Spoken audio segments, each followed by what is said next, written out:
جنت البقی میں دفن ہونے کی خواہش کرنے کی شرعی حیثیت کیا ہے؟ یہ جنت البقی تو ویسے پبلک میں مشہور ہو گیا، اصل میں لفظ ہے بقیع غرقد.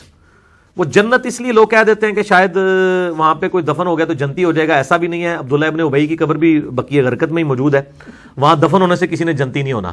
یہاں لوگ بڑے فخریہ پیش کر رہے ہوتے ہیں کہ جی فلاں بھی، یعنی میں آپ کو بتاتا ہوں کہ دو بڑی یعنی پرسنالٹیز، شیخ زکریا کاندلوی صاحب جنہوں نے فضائل اعمال لکھی ہے، وہ بقیع غرقد میں دفن ہے، پوری زندگی مسجد نبی میں وہ درس بھی دیتے تھے. تو آپ ذرا بریلویوں سے پوچھ لیں کہ وہ بقیع غرقد میں دفن ہے اور آپ کے سو کالڈ جنت البقی میں، وہ کہیں گے نہیں.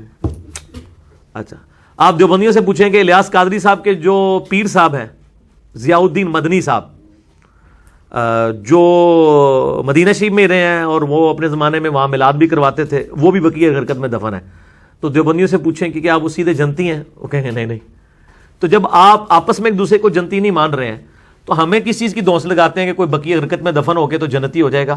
البتہ صحیح مسلم میں ایک حدیث ہے، نبی صلی اللہ علیہ وآلہ وسلم نے فرمایا کہ مدینے میں موت مانگا کرو، جو لوگ مدینے میں فوت ہوں گے میں قیامت والے دن ان کی شفاعت کروں گا. اور صحیح بخاری میں ہے کہ حضرت عمر فاروق رضی اللہ تعالیٰ عنہ علیہ السلام یہ دعا کیا کرتے تھے، اے اللہ مجھے مدینے میں موت دینا اور شہادت کی موت دینا. اور اللہ نے ان کو دونوں خواہشات ان کی پوری کی. مسجد نبوی میں یعنی ان پہ زخم لگا اور مدینہ شریف میں ہی انہیں شہادت کی موت بھی ملی، نبی علیہ السلام کا پڑوس بھی ملا مرنے کے بعد. تو وہ تو ہے کہ مدینے میں یعنی اہل مدینے کی جو قبرستان میں لوگ دفن ہیں ان کی شفاعت ہوگی. صحیح مسلم میں بھی ہے، جامعہ ترمذی میں بھی.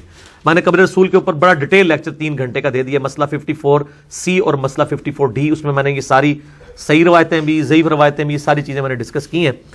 لیکن یہ یاد رکھیے گا کہ یہ سارے فائدے اسی کو حاصل ہیں جس کے عقیدے صحیح ہوں گے، کیونکہ بخاری و مسلم کی حدیث ہے کہ اللہ نے تمام نبیوں کو ایک دعا دی تھی جو انہوں نے اس دنیا میں کر لی، اور میں نے اپنی دعا اپنی امت کے لیے چھپا کے رکھی ہے. میری دعا سے میرے ہر امتی کو نفع پہنچے گا سوائے اس شخص کے جس نے اللہ کے ساتھ کسی قسم کا شرک کیا ہوا. مشرک کو چاہے وہ مدینہ شریف میں دفن ہو جائے چاہے وہ مکہ شریف میں دفن ہو جائے، اس کے لیے کوئی شفاعت نہیں ہے اگر وہ بد عقیدہ ہے. بالکل جی.